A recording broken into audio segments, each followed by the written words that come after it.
السلام علیکم ورحمۃ اللہ وبرکاتہ۔ الفاتحہ۔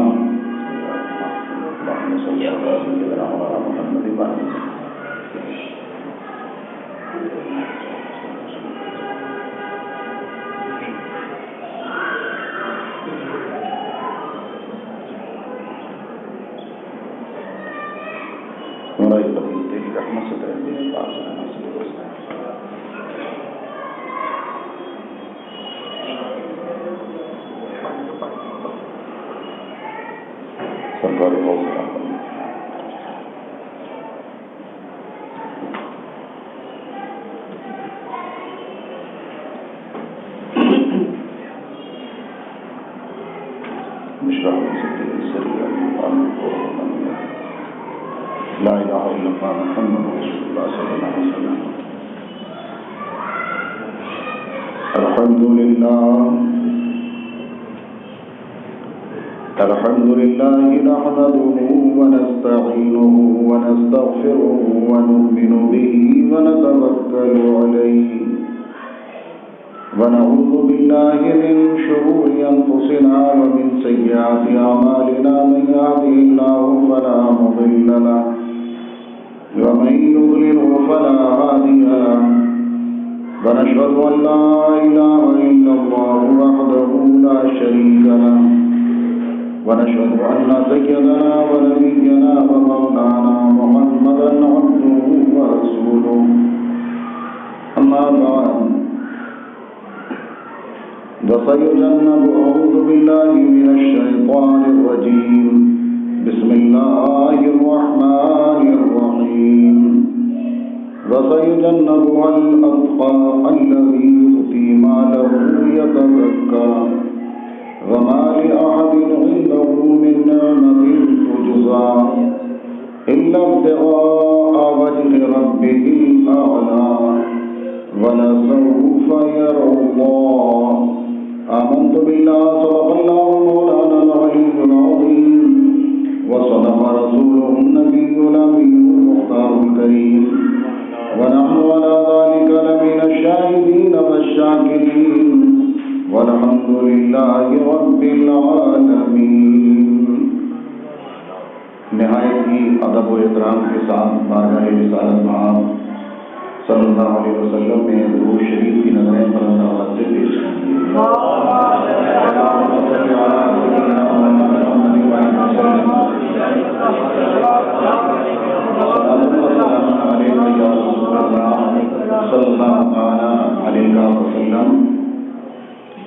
سب سے پہلے درود شریف کی فضیلت ہی سماعت فرما لیں۔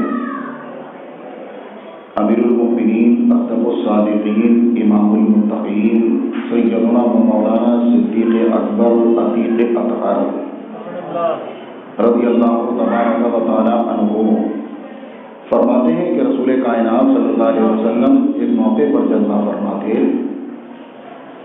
ایک شخص سرکار کی بارگاہ میں حاضر آئے اور حاضر آنے کے بعد انہوں نے جیسے وہ حاضر آئے تو حضور علیہ الصلوۃ والسلام کے چہرے پاک پر خوشیوں کے آثار نمایاں ہونے لگے۔ حدیث پاک میں سرکار کا چہرہ انور اور نکھر گیا، یہ اور زیادہ منور و روشن ہو گیا اور انہیں بالکل اپنے قریب میں حضور نے بٹھایا، اپنے پہلو میں بالکل بٹھایا حضور نے۔ وہ جس ضرورت کے لیے آئے تھے ان کی ضرورت پوری ہوئی اور وہ واپس گئے۔ واپس جانے کے بعد سیدنا صدیق اکبر رضی اللہ عنہ فرماتے ہیں کہ حضور نے مجھ سے فرمایا، ابو بکر یہ وہ شخص ہے کہ اس کی ایک نیکی روزانہ آسمان کی جانب بلند ہوتی ہے، یعنی نیکی کرنے والوں سے سرکار کتنا راضی ہے، اللہ اکبر۔ اور فرمایا کہ یہ ایک ایسا درود مجھ پر بھیجتا ہے جو ساری مخلوق کی تعداد کے برابر ہو جاتا ہے، ایسا درود بھیجتا ہے، اس لیے میں نے اسے قریب بٹھایا۔ پتہ یہ چلا کہ درود بھیجنے والوں سے رسول پاک اتنا قریب ہے کہ اپنا قرب عطا فرماتے ہیں۔ یقیناً جو رسول پاک صلی اللہ علیہ وسلم پر درود شریف پڑھتے رہیں گے انشاءاللہ انہیں قرب مصطفیٰ کی دولت ضرور اللہ مجھے کہنے سے زیادہ، آپ کو سننے سے زیادہ درود و سلام پڑھتے رہنے کی توفیق عطا فرمائے. پڑھیے درود شریف بابا دے بنا. اللهم صل على سيدنا ومولانا محمد وعلى آله وصحبه وسلم. سلام و سلام علیک یا رسول اللہ صلی اللہ علیہ وسلم. آج شاید اس نوعیت کا پہلا پروگرام ہے جو کہ پبلک اتنی کم معلوم ہو رہی ہے. ہو سکتا ہے کہ بھئی ٹھنڈ کا موسم ہے، ٹھنڈی زیادہ لگ رہی ہو، کھانا وغیرہ کھا کے لوگ آرام میں ہو، لیکن امید ہے کہ اگر آواز تو پہنچ رہی ہوگی، لوگ تشریف لانے کی اگر رحمت گوارا فرمائیں، اس لیے کہ آج کی اس مبارک بزم کو ایسی عظیم شخصیت سے نسبت حاصل ہے کہ فقہ اکبر کی شرح کے مطابق انبیاء کرام اور رسولان اعظام کے بعد سورج کی چمکتی ہوئی نظر نے اگر کسی کو ذی مرتبہ دیکھا ہے تو وہ ذات سیدنا صدیق اکبر کی ہے رضی اللہ عنہ. تو ایسی عظیم شخصیت کی بارگاہ کرم میں خراج محبت کے پھول پیش کرنے کے لیے ہم یہاں جمع ہیں. مجھے امید ہے کہ جو ہمارے بھائی اپنے گھروں میں رہ کر یا گلی وغیرہ میں کھڑے ہو کر کے سن رہے ہوں گے، امید ہے کہ وہ تشریف لا کر سیدنا صدیق اکبر رضی اللہ عنہ کی بارگاہ میں خراج محبت سن کر کے پیش کرنے کی سعادت حاصل کریں گے. اللہ پاک ہم سبوں کو حضرت کے سچے غلاموں میں قبول فرمائے. انشاءاللہ آج کی مبارک بزم میں ایک طریقہ یہ بھی ہوگا کہ سیدنا صدیق اکبر رضی اللہ تعالیٰ عنہ کہ حیات طیبہ کے کچھ گوشے تو ذکر ہوں گے ہی، لیکن اسی کے ساتھ بد مذہبوں کے کچھ عقیدے من نوعان جو ان کی کتابوں سے ظاہر، خصوصاً رافضیوں کے برے عقیدے، انشاءاللہ اس کا بھی بیان ہوگا. صرف اس لیے کہ دیکھو صحابہ کرام سے محبت اسی کا نام نہیں ہے کہ ہم صرف ان کا عرس منا لیں، ان کے نام کی نیاز دلا لیں. یہ تو ہے ہی، ان سے محبت کا تقاضا یہ بھی ہے کہ جتنے ان کے دشمن ہیں ان سے بھی اپنے دل میں نفرت پیدا کریں، ان سے ہمیشہ دور رہنے کی کوشش کریں تاکہ ہماری محبت مکمل ہو جائے. ورنہ محبت مکمل نہیں ہوگی. یک طرفہ ہم کہتے رہے ہم صدیق اکبر کا دامن نہیں چھوڑیں گے، فاروق اعظم کا دامن نہیں چھوڑیں گے، اور اس کے بعد معاذ اللہ انہیں برا کہنے والوں سے ملتے جلتے بھی رہیں، ان کے جاتے رہیں، انہیں بلاتے رہیں، تو یہ چیز تو چلنے والی نہیں ہے. ایسا نہ ہو کہ یہ محبت جھوٹی ثابت ہو جائے. اس لیے جہاں محبت کا تقاضا یہ ہے کہ ہم ان کے نام کی محفلیں سجاتے ہیں، عرس مناتے ہیں، لنگر لٹاتے ہیں، وہیں یہ بھی تقاضا ہے ان کی محبت کا کہ جو بھی ان کے دشمن ہیں، چاہے وہ رافضی ہوں یا پھر جو رسول پاک کے دشمن ہیں وہابی دیوبندی ہوں، جو بھی ہوں، ان سب سے دور و نفور رہ کر ہمیں اپنے ایمان و عقیدے کی حفاظت کرنا ہوگی. یہ ضروری ہے. تو اس لیے اس ضرورت کو مد نظر رکھتے ہوئے چند باتیں منوان اس لیے اگر چاہیں تو اس چیز کے مفہوم کو بھی آپ کے گوش گزار میں کر سکتا ہوں، لیکن خود ہمارے آقا سرکار مفتی اعظم ہند علیہ رحمۃ اللہ رضوان نے نصیحت فرمائی کہ بد عقیدوں کے تعلق سے جب کہنا ہو تو اتنا ہی کہو جتنا انہوں نے کہا ہے. یہ ذہن میں رکھو، جتنا انہوں نے کہا ہے وہی کہو. یعنی کوئی تمہارا دامن نہ پکڑ سکے کہ بھائی ایسا تو ہمارے انہوں نے نہیں کہا ہے، تم نے یہ کیسے کہہ دیا. تو اس لیے منوان حوالے کے ساتھ سنانے میں یہ بہت بڑا فائدہ ہوتا ہے انشاءاللہ الکریم. تو اس چیز کو بھی سامنے رکھ کر ہم ان کے گندے عقائد آپ کو صرف اس لیے سنائیں گے کہ آپ نفرت تو کرتے ہی ہیں ان سے، اور بھی زیادہ ان سے نفرت کر کے اپنے ایمان و عقیدے کو مضبوط کرنے کی کوشش کیجیے، اور اسی کا نام مسلک اعلیٰ حضرت ہے. اللہ ہمیں مسلک اعلیٰ حضرت اور سختی سے قائم رہنے کی توفیق عطا فرمائے. ذرا تشریف پڑھیے بابا دے بولا اللہم صلی علی سیدنا مولانا محمد بارک وسلم سلام و سلام علیک یا رسول اللہ. سید صاحب تشریف لائیے اور پڑھیے درود پاک بابا دے بلند اللہم صلی علی سیدنا مولانا محمد بارک وسلم سلام و سلام علیک یا رسول اللہ صلی اللہ تعالی علیہ وسلم.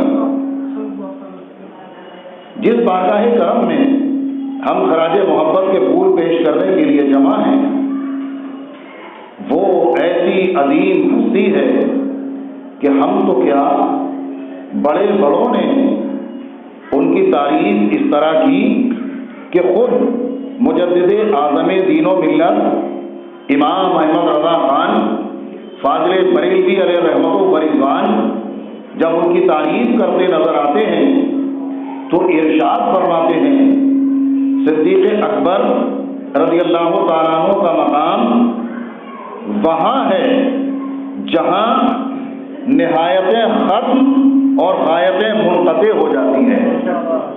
صدیق اکبر کا مقام وہاں ہے جہاں نہایتیں ختم اور غایتیں منقطع ہو جاتی ہیں. کیا مطلب؟ وہاں سرا کوئی لگا ہی نہیں سکتا. اتنا اونچا مقام ہے، اتنا اونچا مقام ہے، اتنا اونچا مقام ہے، اتنا اونچا مقام ہے سیدنا صدیق اکبر کا کہ جہاں تک کسی کا وہم و گمان بھی نہیں پہنچا. مقام ہے سیدنا صدیق اکبر رضی اللہ تعالیٰ عنہ کا. اللہ نے بڑی عظیم شان عطا فرمائی، بلکہ امام اہل سنت رضی اللہ تعالیٰ عنہ فرماتے ہیں کہ طلب نبوت کے نیچے ایک ادب اور اقصی مقام جو نصیبہ ہے سیدنا صدیق اکبر رضی اللہ عنہ کا. یعنی یوں سمجھیں آپ کہ ان کے درمیان اور ان کے مولا اکرم حضور سید عالم جناب محمد رسول اللہ صلی اللہ علیہ وسلم کے درمیان کوئی تیسرا ہے ہی نہیں. بس دینے والا پروردگار جانتا ہے، لینے والے صدیق اکبر جانے، اور جن کے صدقے میں ملا ہے پیارے مصطفیٰ جانے کہ کتنا بلند مقام ہے. ہم تو اتنا جانتے ہیں کہ جس انسان پر بھی جس کسی پر سورج طلوع یا غروب ہوا ہے انبیاء کرام رسولان اعظام کے علاوہ سب سے بڑا مرتبہ اگر کسی کا ہے تو وہ سیدنا صدیق اکبر ہے رضی اللہ عنہ. نعرہ تکبیر، نعرہ رسالت، خلیفہ منصور تاج الشریعہ، مصطفی مصطفیٰ. سیدنا صدیق اکبر رضی اللہ تعالیٰ اللہ نے بڑی عظیم شان عطا فرمائی. اس شان کے مالک کے موقع پر حضور مولائے کائنات علی المرتضیٰ باب العلم مشکل کشا شیر خدا رضی اللہ تعالیٰ ایک جگہ تشریف فرمائے، خوش طبعی فرما رہے تھے تو حضرات صحابہ کرام علیہم الرحمت و رضوان میں سے بعد نے پوچھا کہ حضرت یہ فرمائیں کہ اللہ کے رسول علیہ الصلوۃ والسلام کے صحابہ کے بارے میں آپ کا کیا فرمانا ہے؟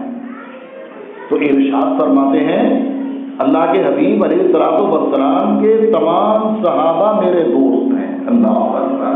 تمام صحابہ میرے دوست ہیں. اور اس کے بعد پوچھنے والے نے پوچھا کہ حضرت کچھ سیدنا صدیق اکبر کے تعلق سے فرما دیجیے، سیدنا صدیق اکبر کے تعلق سے کچھ فرما دیجیے. تو فرماتے ہیں ارے ان کا تو پوچھنا ہی کیا ہے، وہ تو وہ ہیں کہ اللہ نے ان کا نام اپنے محبوب صلی اللہ علیہ وسلم کی زبان سے اور فرشتوں کے سردار جبریل امین کی زبان سے صدیق جاری و ساری فرما دیا ہے. وہ ہے سیدنا صدیق اکبر رضی اللہ تعالیٰ. اللہ نے اتنا عظیم اور بلند مقام عطا فرمایا کہ فرشتوں کی زبان پر اللہ نے ان کا نام صدیق جاری فرما دیا ہے. بلکہ ایک موقع پر وہ سیدنا جبریل امین بارگاہ رسالت میں حاضر تھے، ایک طرف بیٹھے ہوئے کہ اچانک سیدنا صدیق اکبر رضی اللہ تعالیٰ عنہ کا گزر جہاں سرکار جلوہ فرماتے جبریل امین حاضر بارگاہ کرم تھے سامنے سے گزر ہوا. تو سیدنا جبریل امین علیہ الصلوۃ والسلام بارگاہ رسالت میں عرض گزار ہو رہے ہیں سرکار یہ جو نکل کر کے جا رہے ہیں کیا ابو قحافہ کے بیٹے ہیں؟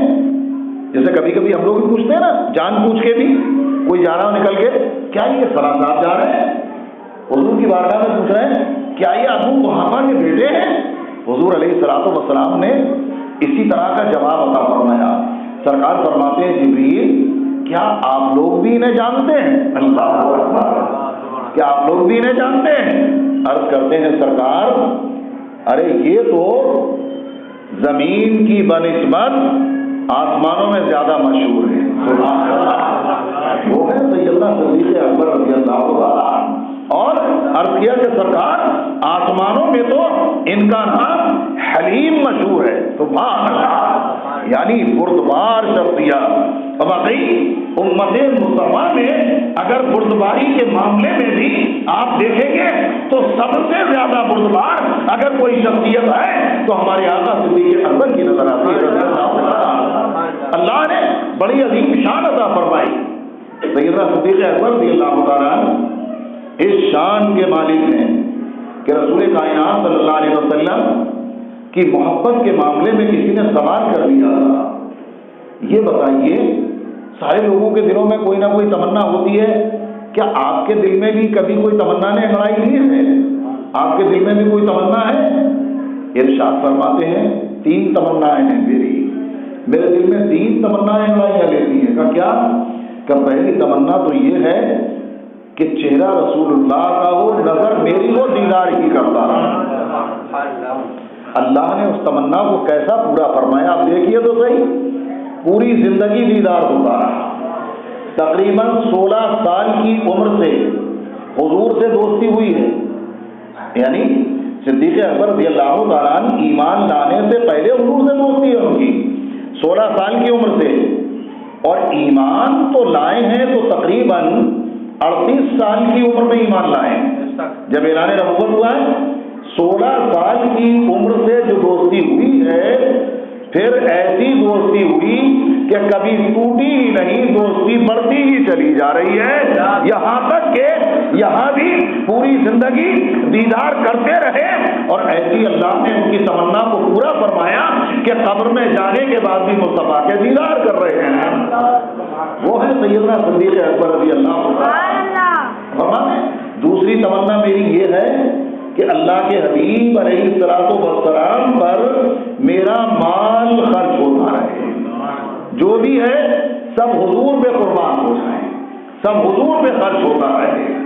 تیسری تمنا میری بیٹی عائشہ حضور کے نکاح میں رہے۔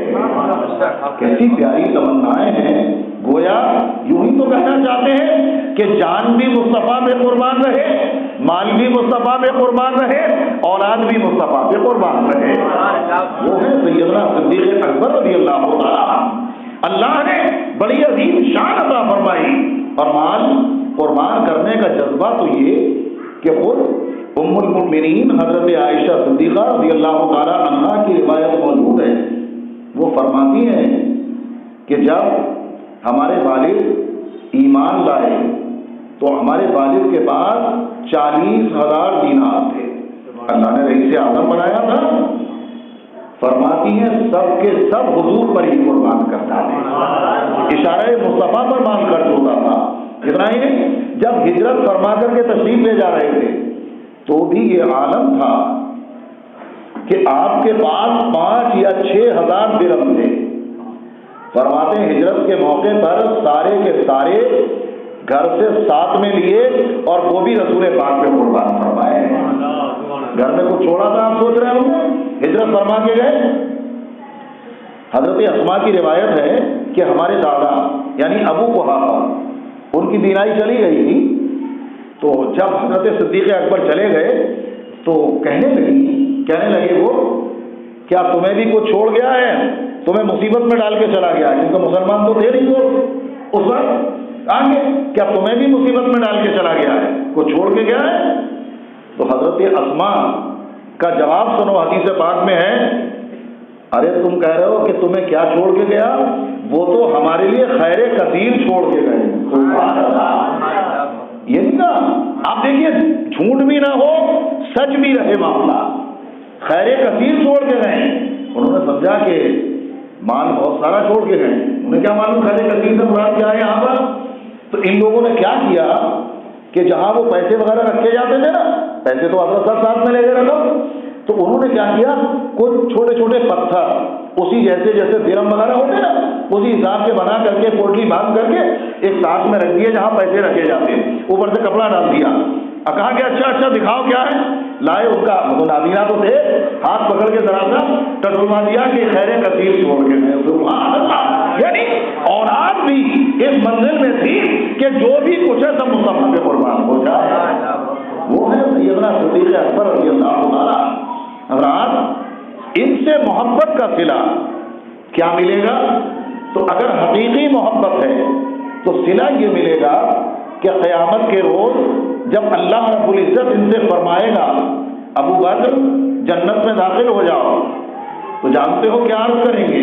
پروردگار میں تو جاؤں گا ہی، لیکن جب تک مجھ سے محبت کرنے والے نہیں جاتے میں نہیں جاؤں گا۔ اللہ اکبر، جو دنیا میں محبت کرتے تھے جب وہ ساتھ ہو جائیں گے تو سیدنا صدیق اکبر اپنے غلاموں کو ساتھ لے کر کے جنت میں داخل ہو جائیں گے۔ یہ محبت بڑی کام آنے والی ہے، لیکن سوال پھر وہی ہے کہ محبت وہ کیسی؟ کیا ایسی محبت؟ صدیق اکبر کا بھی نام لے رہا ہے، رازیوں سے بھی ملنا جلنا ہو رہا ہے، رسول پاک کا نعرہ بھی لگ رہا ہے، بھابھی دیوبندیوں کے گول میں بھی بیٹھنا ہو رہا ہے، معاذ اللہ۔ کیا ایسی محبت؟ یہ محبت کبھی کام نہ آئے گی، کام تو محبت جبھی آئے گی جب اللہ و رسول اور ان کے اللہ و رسول کے دشمنوں اور صحابہ کے دشمنوں سے ہمیشہ کے لیے اپنے دل میں نفرت پیدا ہو جائے گی، جب محبت کام آئے گی۔ تو اسی مناسبت سے سیدنا صدیق اکبر رضی اللہ عنہ کی سیرت مبارکہ تو بیان کرنا ہی ہے، لیکن ان کے گندے چند عقائد بھی آپ کے میں گوش گزار کرنے کی سعادت حاصل کرو۔ آپ مجھے درود شریف سنائیے اللہم صلی علی سیدنا مولانا محمد بارک وسلم صلاۃ و سلام علیک یا رسول اللہ صلی اللہ تعالی علیہ وسلم، اور پڑھیے درود شریف بابا دے مراد اللہم صلی علی سیدنا مولانا محمد بارک وسلم صلاۃ و سلام علیک یا رسول اللہ۔ دیکھیے کوئی یہ نہ سمجھے کہ بھائی اہل سنت کے علماء خصوصاً اعلیٰ حضرت نے جو ہمیں بدمذہبوں سے بچانے کی کوشش کی ہے، کیا ان کا کوئی ذاتی معاملہ تھا؟ ایسا نہیں ہے، بلکہ حقیقت یہ ہے کہ یہ جو رافضی فرقہ ہے، اسی کی بات مجھے زیادہ کرنا ہے اس وقت، یہ حب علی میں اس قدر حد سے بڑھ گئے کہ تمام صحابہ کو یہاں تک کہ انبیاء کرام پر بھی ان کی فضیلت کے قائل ہو گئے، یعنی حضرت علی رضی اللہ تعالی عنہ کو انبیاء کرام پر بھی فضیلت دینے لگے۔ بھائی غیر نبی کے برابر نہیں ہو سکتا، یہ آپ کے ذہن میں رہنا چاہیے، لیکن انہوں نے حضرت علی رضی اللہ تعالی عنہ کے تعلق سے اس قدر بد مذہبی اختیار کرے، مولائے کائنات کے ماننے والے تو ہم سنی مسلمان ہیں الحمدللہ، ان کا کیا ہے؟ تو انہوں نے انبیاء کرام پر بھی مولا علی کی فضیلت کے وہ قائل ہوئے، بلکہ بعض طبقوں نصیریوں وغیرہ نے تو حضرت علی رضی اللہ تعالی عنہ کو مقام الوہیت تک پہنچا دیا۔ اب آپ بتائیے کہ جن کے عقیدے اتنے خراب ہیں ان سے ہم ملنا جلنا رکھیں گے؟ بولو بھائی، رکھنا چاہیے کیا؟ بولو آپ، ارے بھائی اللہ پاک کتنا ناراض ہوگا ان سے، آپ ذرا سوچو کہ حضرت علی کو ان میں کا ایک طبقہ جس کو نصیری کہتے ہیں اپنے آپ کو، انہوں نے معاذ اللہ سب بار معاذ اللہ مولائے کائنات کو خدا تک کہہ دیا۔ تو بتاؤ ان سے کوئی راضی ہوگا؟ نہ تو اللہ راضی، نہ رسول اللہ راضی، نہ مولا علی راضی، کوئی راضی نہیں، ان سے تو سب ناراض ہیں۔ تو پھر ہم ان سے راضی کیوں ہوتے ہیں بھائی؟ اگر راضی نہیں ہے تو دل میں نرم گوشہ کیوں؟ یہ ہمارا پڑوسی ہے، یہ محلے والا ہے، یہ فلاں ہے، یہ ٹھیکا ہے، یہ وہ ہے، کچھ نہیں۔ جو اللہ، اس کے رسول اور صحابہ کرام اہل بیت کا ہے وہ ہمارا ہے۔ جو ان کا دشمن ہے وہ ہمارا دشمن ہے. یہ ذہن آپ کو ہمیں سب کو رکھنا ہوگا. درود شریف پڑھیں. اللہ رب محمد صلی اللہ علیہ وسلم نانو عباد محمد صلی اللہ علیہ وسلم. حضرات میں سیدھا طور پر آگے بڑھنے کی کوشش کرتے ہوئے آپ کے ذہن میں چند باتیں اتار رہا ہوں، غور سے سنیں. بد مذہبوں کے تعلق سے حدیث پاک میں ہے اللہ تعالی کسی بد مذہب کا نہ روزہ قبول کرتا ہے، نہ نماز، نہ زکوٰۃ، نہ حج، نہ عمرہ، کچھ قبول نہیں. آپ انہیں کہتے ہیں ارے یار وہ ہے نا بہت نماز پڑھتے ہیں. کیا نماز پڑھتے ہیں؟ ان کی نماز قبول ہی نہیں ہوتی ہے. فرمایا اور نہ کوئی فرض نہ نفل.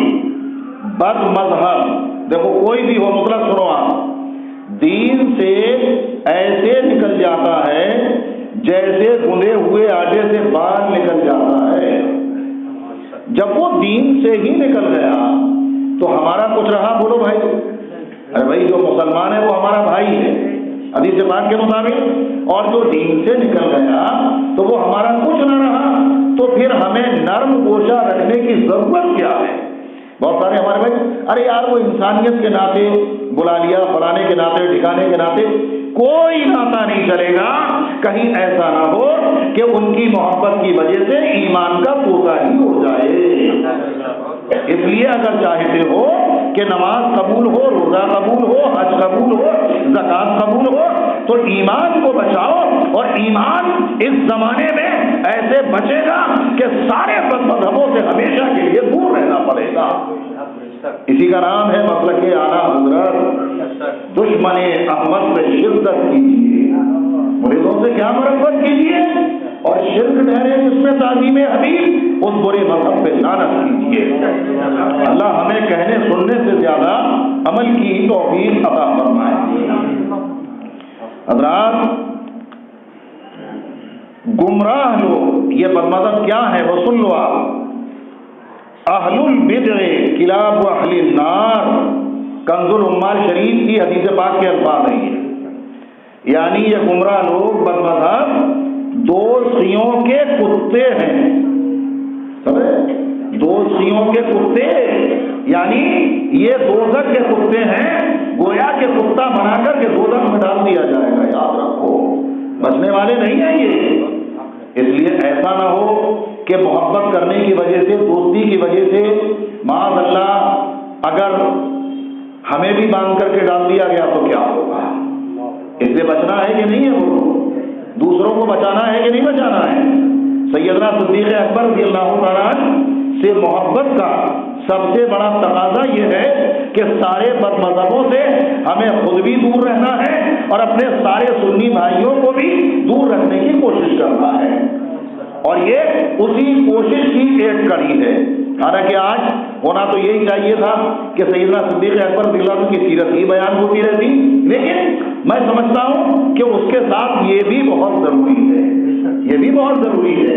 یہ ایک اچھا قدم ہے جو مجھے حکم ملا اس پر بولنے کا، جو میں آپ کے سامنے یہ چند باتیں گزار کرنے کی سعادت حاصل کر رہا ہوں. درود پاک پڑھیے بابا نے بلند اللہ رب محمد.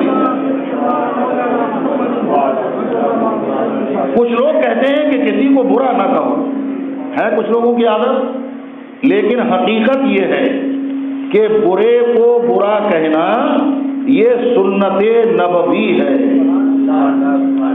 برے کو برا کہنا یہ رسول پاک کی سنت ہے. مذکورہ والا حدیث پاک جو آپ نے سنی ابھی اس سے پہلے، نبی پاک صلی اللہ علیہ وسلم نے بد مذہبوں کو دوزخی بلکہ دوزخ کے کتے فرمایا ہے. تو حضور نے برا کہا کہ نہیں کہا؟ بولو.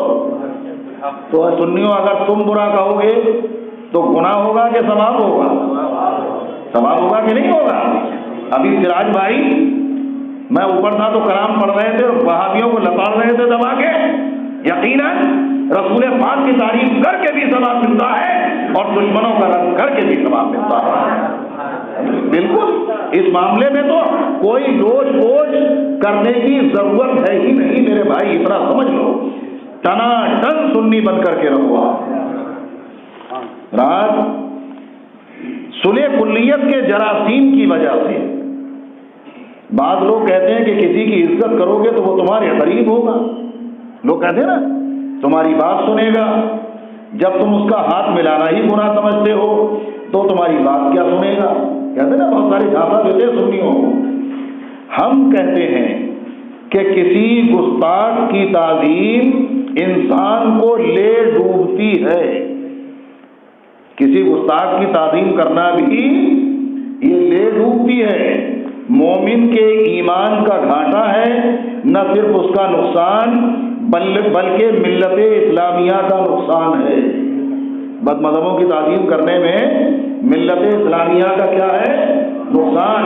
اور کیسا نقصان ہے وہ آپ سنیے حدیث پاک میں، من وقر صاحب بدعۃ اعان علی ہدم الاسلام، جس شخص نے کسی بد مذہب کی عزت کی اس نے اسلام ڈھانے پر مدد کی. بتائیے، ایک طرف تو ہم مسلمان ہیں، اسلام کا نعرہ لگاتے ہیں، اسلام نہیں چھوڑیں گے، اور دوسری طرف اسلام ڈھانے والوں کی مدد کر رہے ہیں. معاذ اللہ، ایسا کبھی نہیں. کسی بھی بد مذہب کی کبھی ہمیں تعظیم نہیں کرنا ہے، چاہے وہ سگا باپ ہی کیوں نہ ہو، سگا بھائی ہی کیوں نہ ہو، سگا ماموں اور خالو ہی کیوں نہ ہو.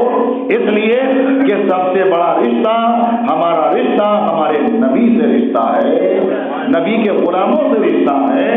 یہی رشتہ اگر ٹوٹ گیا تو یہ رشتے کام آنے والے نہیں. سارے رشتے کام آتے ہیں تو مصطفیٰ کے صدقے میں کام آتے ہیں.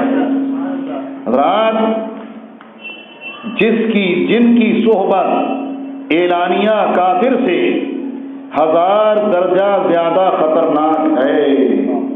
جو کافر ہے نا، ان سے بھی زیادہ خطرناک ہے ان کی صحبت.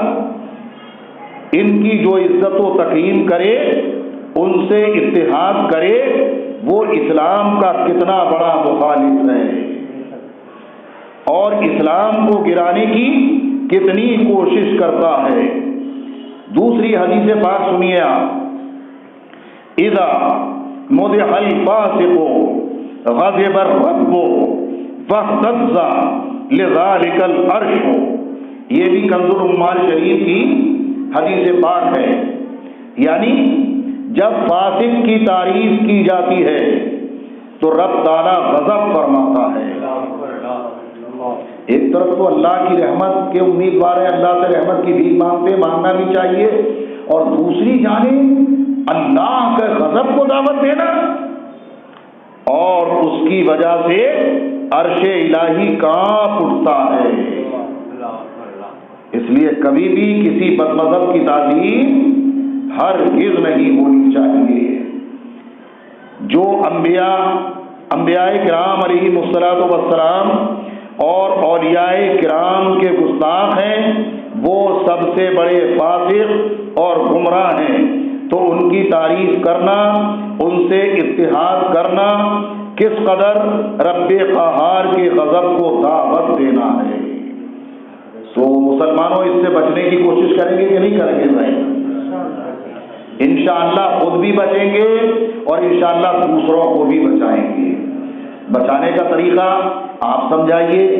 اگر ہماری نہیں سمجھتا تو علامہ مفتی محمود اختر صاحب قبلہ تشریف لاتے ہیں، ان کے پاس لائیے. علامہ مفتی اشرف رضا صاحب قبلہ آتے ہیں، ان کے پاس لائیے، اور علماء کرام کے پاس وہ سمجھائیں. یا پھر اس طریقے کی محفلیں آپ اسی لیے رکھیے جا بجا، صرف مسجد ہدایت رسول ہی نہیں بلکہ اور جگہوں پر بھی، اور یہی موضوع علماء کو دیجیے تاکہ ہمارے سنی عوام کو پتہ چلے کہ ہمارے علماء ان بد مذہبوں سے ہمیں کیوں بچانے کی کوشش کرتے ہیں. اعلیٰ حضرت کا کوئی ذاتی جھگڑا نہیں ہے. سہارنپور بہت دور ہے بریلی شریف سے، ایسا نہیں ہے کہ 4 کلومیٹر پر ہے. تھانہ بمن بھی دور ہے، لیکن اعلیٰ حضرت کا جھگڑا کیا تھا؟ صرف اعلیٰ حضرت نے بد مذہبوں کے نام اٹھا کر مسلمانوں کے ایمان کی حفاظت فرمائی، مسلمانوں کے ایمان کی حفاظت کی ہے. اس طرح سے درود شریف سنائیے. اللہ رب محمد صلی اللہ علیہ وسلم نحنو عباد محمد صلی اللہ علیہ وسلم. اور پڑھیے درود شریف بابا دے بلند.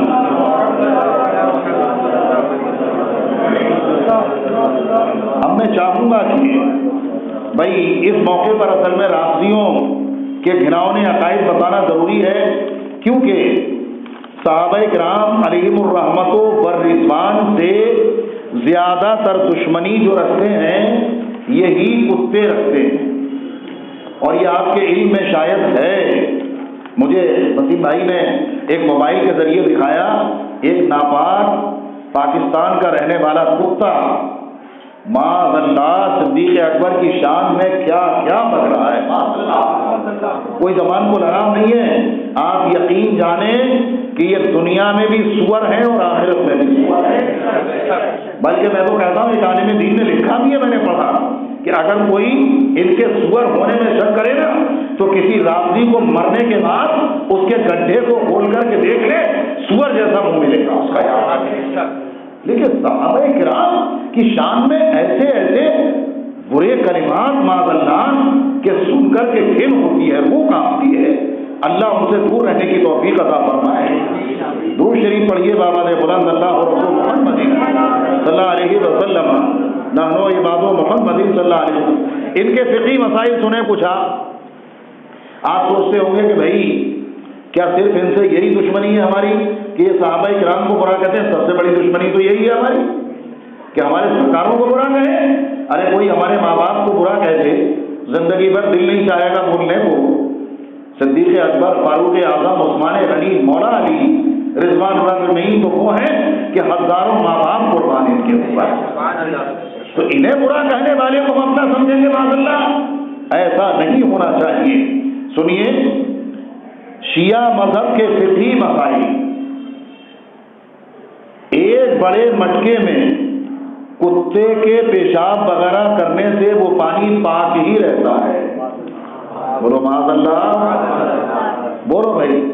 تو میں ایک رائے میں آپ کو دوں ان لوگوں کو جو لوگ شیعوں کی بڑی دعوت کرتے ہیں، تو ایک کام کریں، دعوت کرنے کے موقع پر 4 کتے منگانے کے رائے کے ہے نا، اور انہی کے سامنے پانی رکھ کر کے مطمئن اس میں اور انہی پانی پلائیں کہ آج تمہاری دعوت میں جو پاک چیزیں تمہاری اس کا استعمال کیا گیا ہے. دیکھو کیسا بھاگتا ہے وہاں. اور الحمدللہ ہم سنیوں کے یہاں جو چیزیں پاک ہیں جہاں بھی مل جائے ہم استعمال کرنے کو تیار ہیں. تم اگر اپنی ماں کے اور باپ کے اولاد ہو تو کتے کا پیشاب جب پاک ہے تو الحمدللہ کتے کا پیشاب پیو تو صحیح. لوگ تمہیں نفرت سے دھلکار کر کے بھاگتے نظر آئے. نعرہ تکبیر، نعرہ رسالت، حضور تاج الشریعہ، ماخرجائے مصطفیٰ. ان کے یہاں دیکھو کیسے گناؤں نے عقیدے. آپ دیکھیے پاخانے کا بھرا ہوا ٹوکرا اگر کنویں میں گر جائے تو کنواں پاک ہی رہتا ہے. معاذ اللہ پاک ہی رہتا ہے کنواں. تو پھر بہت اچھا کام ہوگا کہ جہاں نجاستیں پڑی رہتی ہیں اکٹھی کرنے کے بعد عربی پاک رہتا ہے تو پاک ہی ہے نا وہ. تو ایسا کیا کرے. میرا مشورہ ہے جو گھروں میں ڈرام یا ٹنکیاں رکھی ہیں ان میں ڈال دیا کرے اور پاکی بڑھ جائے. معاذ اللہ رب العالمین. کہتے کچھ ہو کرتے کچھ ہو. سنیوں کے یہاں پاک چیزیں کھانے کو آتے ہو.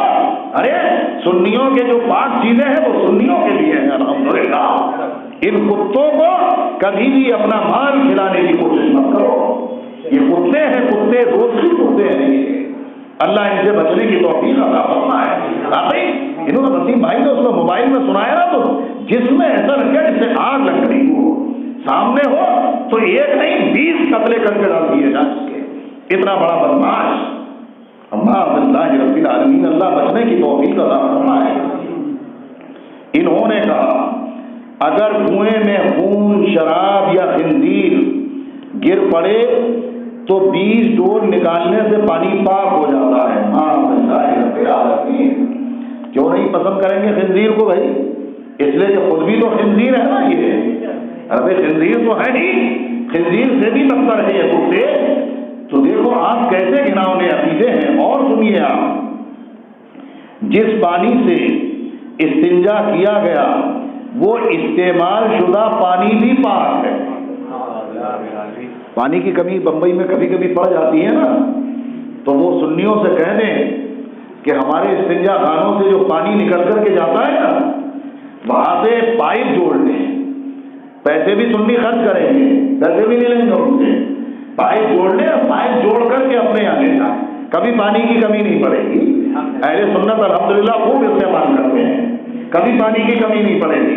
ارے جب تمہارے یہاں پاک ہے تو استعمال کرو نا، پھر تو میونسپلٹی کو کہتے ہو یہ پانی صاف نہیں آیا، اس میں گٹر مل کر کے آ رہا ہے، یا ریپیئرنگ کرو، یہ کرو۔ شرم نہیں آتی؟ کہتے کچھ ہو کرتے کچھ ہو۔ ہمارے یہاں 11ویں کی نیاز پاک دبا کے کھاتے ہیں الحمدللہ، چھٹی کا لنگر پاک ہے الحمدللہ خوب کھاتے ہیں سنی مسلمان۔ تمہارے یہاں پیشاب کا پانی پاک ہے، لگا لو اپنے یہاں پائپ اور لے جاؤ سارا سنیوں کا پانی، کوئی سنی منع نہیں کرے گا تمہیں۔ اللہ ایسوں سے بچنے کی توفیق عطا فرمائے۔ یہ ہیں ان کے گھناؤنے ناپاک گندے عقیدے۔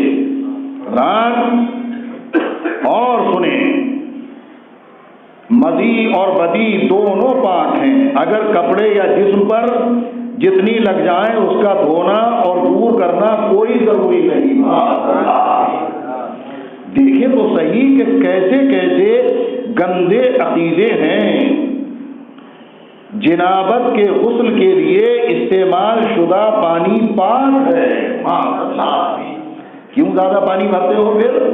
ارے جس سے نہاؤ وہی پانی بھر لیا کرو ڈرم میں، نہاؤ ایک بڑا والا ٹب بنا لو اور جتنا پانی گرے دھونے کا خوب دھو دبا کے اس میں، اور وہ سارا پانی اکٹھا کرو رکھ لو، تو جانے کے اپنے فون پر تم عمل کرتے ہو۔ اللہ رب العالمین، کیسے گھناؤنے اور گندے عقیدے۔ یہ ساری گندگی جو ہے نا، یہ صحابہ سے دشمنی کی وجہ سے ہے۔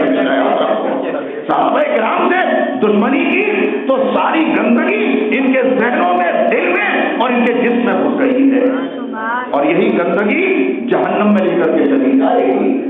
بتاؤ بھائی ایسے گندوں سے رشتہ رکھو گے؟ اب آپ ذرا سوچو کہ جہاں پیشاب کا استعمال شدہ پانی پاک ہے، آپ گئے اس کے یہاں دعوت میں اور اس نے، ہو سکتا ہے بھائی اس کے یہاں پاک ہے، اور ویسے ہی پانی تمہیں پلا دیا تو کیا کر لو گے؟ تم بولو کچھ کر لو گے؟ ارے بھائی وہ تو تمہارے دشمن ہے نا بھائی، جو ان کے یہاں چیزیں پاک ہے تمہیں پلائیں گے۔ اگر کبھی تم نے پکڑ لیا تو وہ کہیں گے کہ تمہیں معلوم نہیں تھا ہمارے مذہب میں پاک ہے، تمہاری بولتی بند ہو جائے گی۔ تو ایسا کیوں کرتے ہو؟ ان کے پاس جاؤ ہی مت، انہیں اپنا کھلاؤ مت، ان کا کھاؤ مت، ان سے دور رہو، ایمان و عقیدہ محفوظ رہے گا۔ خون اور پیپ وغیرہ سے وضو نہیں ٹوٹتا۔ جتنا بھی نکلتا ہے بہتا ہے، ان کا وضو نہیں ٹوٹتا ہے۔ کتنے کتنے گھناؤنے عقیدے، کتنے عقیدے ان کے بیان کیے جائیں۔ ذرا دیکھیں آپ، ہوا خارج ہونے سے اس وقت وضو جاتا ہے جب اس کی آواز پیدا ہو یا بو ناک میں پڑے، یہ ان کا گھناؤنا عقیدہ ہے۔ آپ بتائیے ایسے لوگ میل لگنے کے قابل ہیں، ملنے کے قابل ہیں؟ ذرا سوچیں، ہمارا بولا بولا سنی مسلمان لیا تو ارے یار انسانیت کے ناطے تو مولانا لوگ ایسے ہی بچتے رہتے ہیں، معاذ اللہ بچتے نہیں رہتے ہیں۔ مولانا لوگ تمہارے ایمان کی حفاظت کی فکر میں ہیں۔ اعلیٰ حضرت نے ایمان کی حفاظت فرمائی ہے، مفتی اعظم سرکار نے ایمان کی حفاظت فرمائی ہے، تاج الشریعہ نے پوری زندگی ایمان کی حفاظت فرمائی ہے۔ اور دیکھیں آپ، سجدہ تلاوت کے لیے وضو کی ضرورت نہیں ہے۔ شاباش، بہت اچھے۔ آپ دیکھیے تو صحیح، تمہیں تو وضو کی ضرورت ہے ہی نہیں، تو میونسپلٹی سے کہہ دو کہ ہمارے کرپشن سب کاٹ دو، ہمیں ضرورت نہیں ہے۔ اچھا وضو کی ضرورت نہیں ہے تو کاغذ ہے نا، کائے کو لیتے ہو پانی؟ سنیوں کا نقصان مت کرو۔ پاک پانی پہ تو اہل سنت کا حق ہے الحمدللہ، پاک چیزوں پہ اہل سنت کا حق ہے۔ کہتے ہیں دوران نماز بچے کو دودھ پلانے سے نماز نہیں ٹوٹتی۔ یہ گندے عقیدے آپ کو میں بتا رہا ہوں، یہ ان کے کتابوں میں موجود ہیں۔ کتاب کا نام فروع کافی، آگے دیکھیں، نہیں وسائل سے شیعہ دوران نماز بیوی یا لونڈی کو سینے سے لگانا جائز ہے؟ معاذ اللہ رب العالمین۔ یہ ہے صاحب ان کے دماغ میں عقیدے۔ ارے اسی لیے سننے میں بھی آتا ہے کہ نماز پڑھتے پڑھتے بھاگ جاتے ہیں کہیں، نماز پڑھتے پڑھتے کہیں بھاگ جاتے ہیں اور پھر آ کر کے پڑھنے لگتے ہیں کہیں سے۔ نماز ہی نہیں ہے ان کی، نماز تو اہل سنت کے لیے ہے۔ ان کتوں کے لیے کیا نماز ہے؟ نماز تو ایمان والوں کے لیے ہے اللہ کے کرم سے۔ لیکن ایمان والوں نے تو طے کر لیا ہے کہ بہت ساروں نے کہ صرف جمعے کی پڑھیں گے ہم ماشاءاللہ۔ صحابہ کرام سے محبت کا تقاضا ایک یہ بھی ہے کہ ہمیں سچا پکا نمازی بن کر کے زندگی گزارنا ہے، سچے پکے نمازی۔ اس لیے کہ جن کی محفل میں آپ حاضر ہیں وہ کیسے نمازی تھے جانتے ہیں؟ ارے وہ تو ایسے نمازی تھے کہ میں نے ایک جگہ پڑھا دن اور رات میں 1000 رکعت نفل نماز پڑھا کرتے تھے صدیق اکبر رضی اللہ عنہ۔ آپ یہ سمجھیں کیسوں کے ماننے والے ہم ہیں؟ ہمیں معاذ اللہ فرض نماز پڑھتے ہوئے بھاری ہے اور پھر بھی نعرہ کہ صدیق اکبر کا دامن نہیں چھوڑیں گے۔ ارے وہ 1000 پڑھتے تو کم سے کم 5 وقت کی تو صحیح طریقے سے پڑھ لے نماز۔ اتنا تو کرو مسلمانوں، نماز تو اللہ نے ہمارے لیے عطا فرمائی ہے۔ درود شریف پڑھیے بابا بلند اللہ محمد صلی اللہ علیہ وسلم، نحنو عباد محمد صلی اللہ علیہ وسلم۔ آپ سوچتے ہیں کہ یہ آپ سے بڑی محبت رکھتے ہیں نا، ہمارے بڑے بھائی سے کہتے ہیں ارے آپ انسانیت کے ناطے یہ ہوا نہ وہ ہوا نہ فلاں ہوا۔ میں کہتا ہوں ان کا ایک عقیدہ سنو، سنی کی دکان سے خریدا ہوا حلال گوشت خنزیر سے بھی زیادہ حرام ہے۔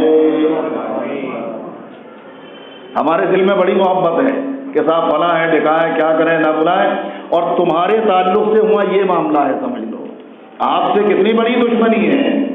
ان کے ناپاک دھرم کے مطابق اگر سنی کے ہاتھ کا گوشت خرید لیا تو وہ خنزیر سے بھی زیادہ حرام ہے۔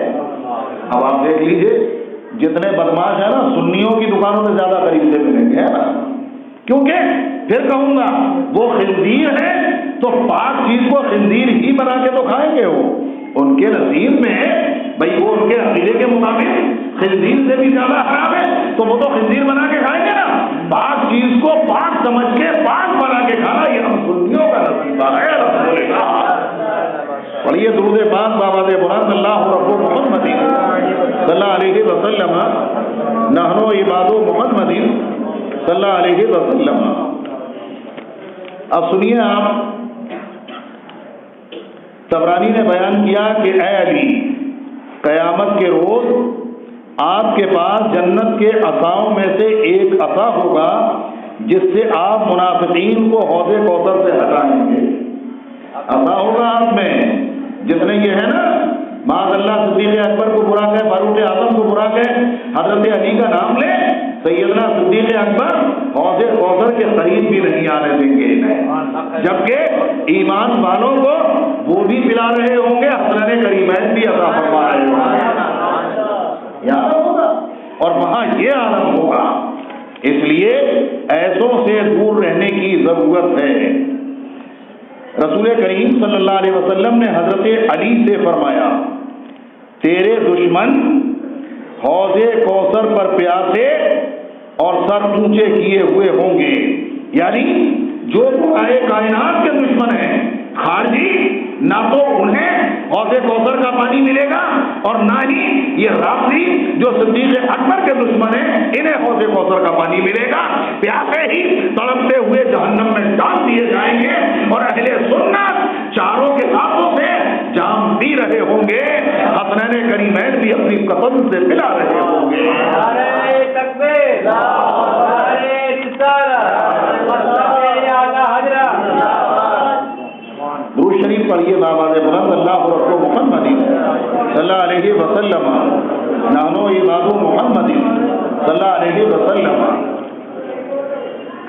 آج کل کے رفاضی، یہ جو رافضی ہے نا، ایک بڑا پرفریب طریقہ انہوں نے نکالا ہے، اور وہ یہ ہے میں آپ کو اس لیے بتا دوں کہ آپ کے ذہن میں یہ بات رہے، بڑا پرفریب طریقہ کہ ان کے مکر و دجل کو بے نقاب کرتا ہے یہ ہے کہ جو ان کا رد کرے گا اسے کیا کہتے ہیں معلوم ہے؟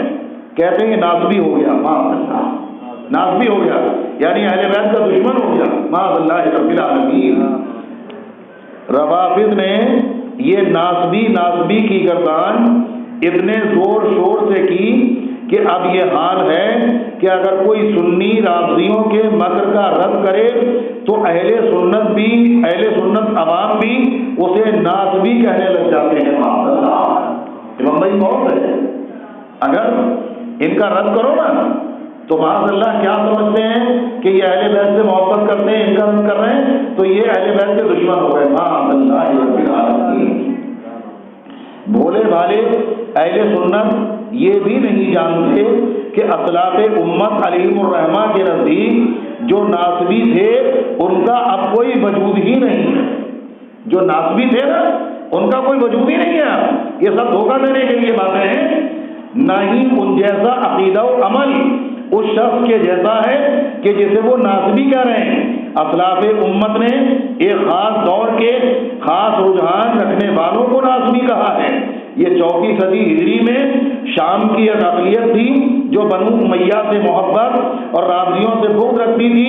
جب رافضیوں نے اس صدی میں پرپرزے نکالے اور 10 محرم کو سر عام سوگ و ماتم منانا شروع کیا تو ان شامی ناسبیوں نے اگلے سال سے 10 محرم کو عید یعنی خوشی منانا شروع کر دی۔ معاذ اللہ، یہ ہے صاحب اس کی حقیقت۔ نئے کپڑے پہنے، خوشبو لگاتے، رقص محفل میلوں کا اہتمام کرتے، یہ سب وہ اپنی دانست میں رافضیوں کے رد میں کرتے تھے۔ ایسا بہرحال الحمدللہ اب اس باطل فرقے کا نام و نشان بھی باقی نہیں، لیکن رافضی پھر کیوں ہر دوسرے بندے کو ناسبی کہتے ہیں؟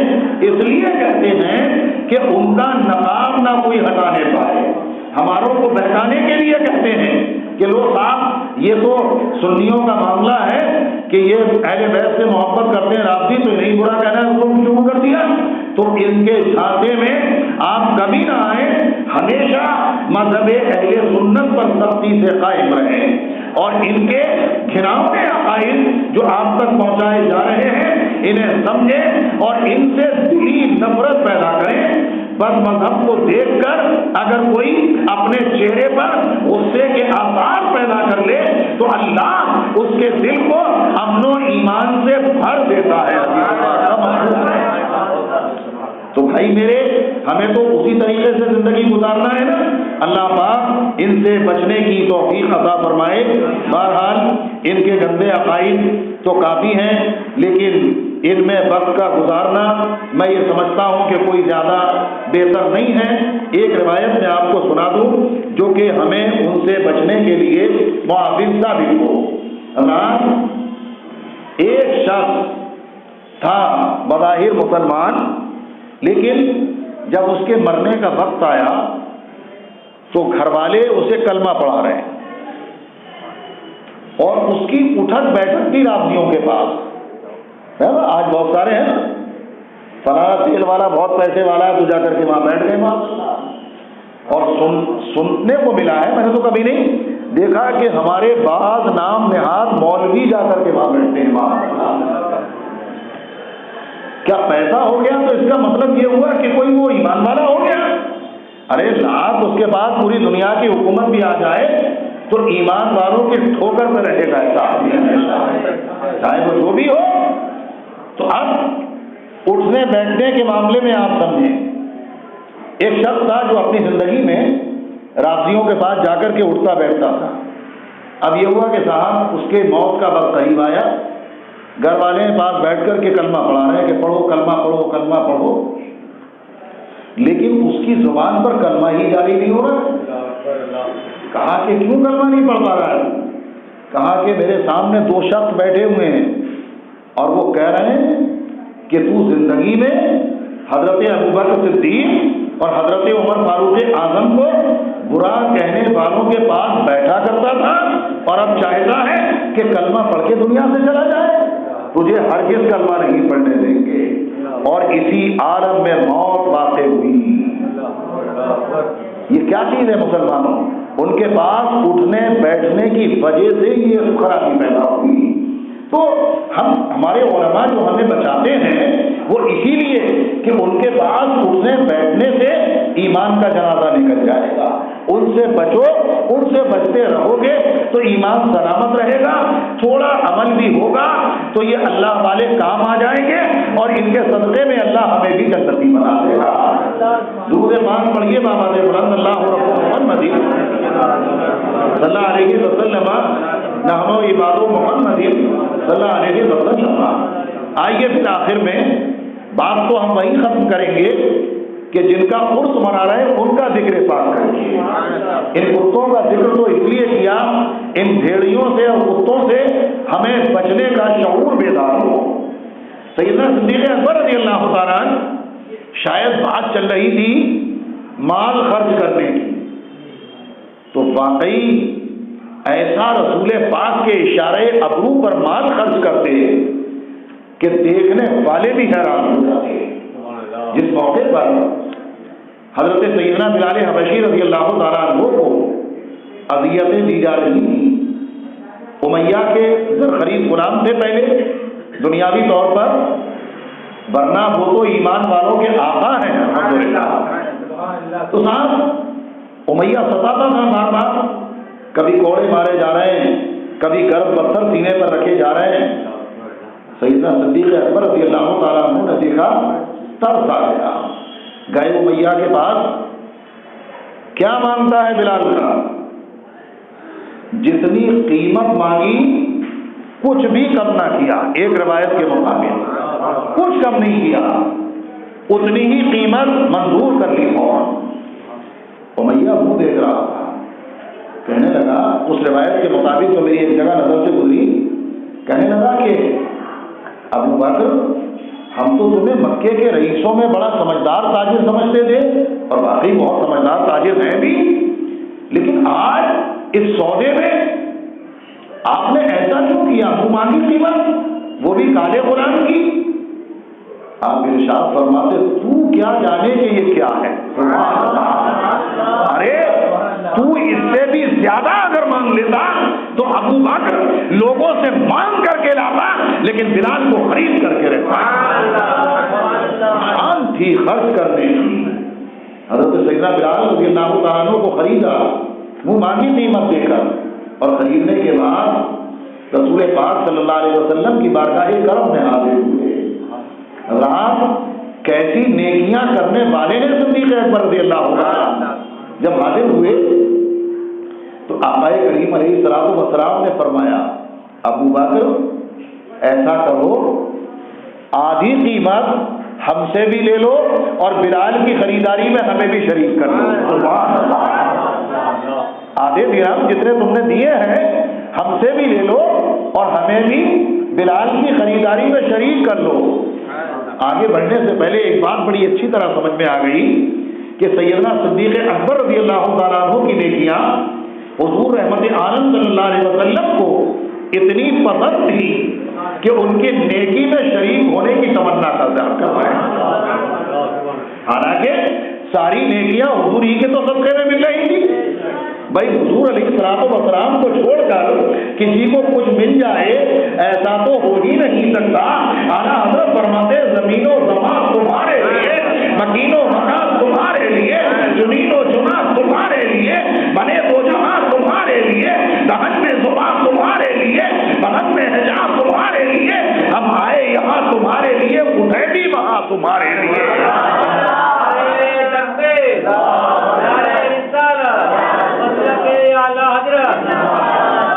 بے شک جو کچھ ہے سب حضور کے صدقے میں، لیکن آقا کریم علیہ الصلوۃ والسلام کتنے مہربان ہیں۔ سیدنا صدیق اکبر پر رضی اللہ تعالیٰ آپ فرما رہے ہیں کہ ابو بکر آدھی قیمت ہم سے بھی لے لو اور ہمیں بھی شریک کر لو۔ سیدنا صدیق اکبر نے رضی اللہ تعالیٰ جو اس موقع پر معروضہ پیش کیا، جواب حاضر کیا، اسے علامہ جامی علیہ رحمت و رضوان نے اپنے انداز میں موتیوں کی لڑیوں میں یوں بے دیا، ماں دو بندگانے کوئے تو، ماں دو بندگانے کوئے تو، کردمش آزاد ہم پر روئے تو۔ سبحان اللہ، میرے سرکار آپ کہہ رہے ہیں کہ آپ ہی قیمت لے لو، آقا میں بھی آپ ہی کے در کا غلام ہوں، بلال بھی آپ ہی کے در کا غلام ہے۔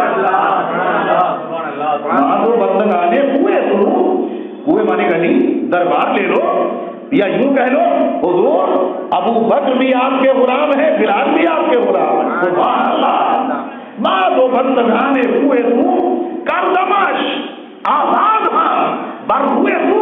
آقا آپ تو کہہ رہے ہیں کہ قیمت لے لو، لیکن حضور میں تو آپ کے سامنے آپ ہی کی رضا کے لیے بلال کو آزاد بھی کر رہا ہوں۔ سبحان اللہ، کیا شان ہے، کیا نیکی ہے، اللہ اکبر۔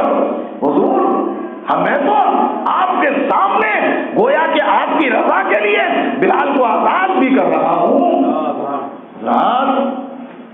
سیدنا بلال رضی اللہ تعالیٰ عنہ کو آزاد کیا۔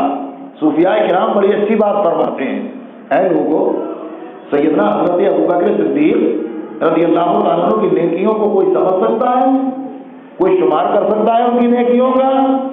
اور فرماتے ہیں ان کی ایک نیکی کا نام بتائیں تو فرماتے ہیں حضرت ابوبکر صدیق رضی اللہ تعالیٰ عنہ کی ایک نیکی کا نام ہے حضرت بلال رضی اللہ عنہ۔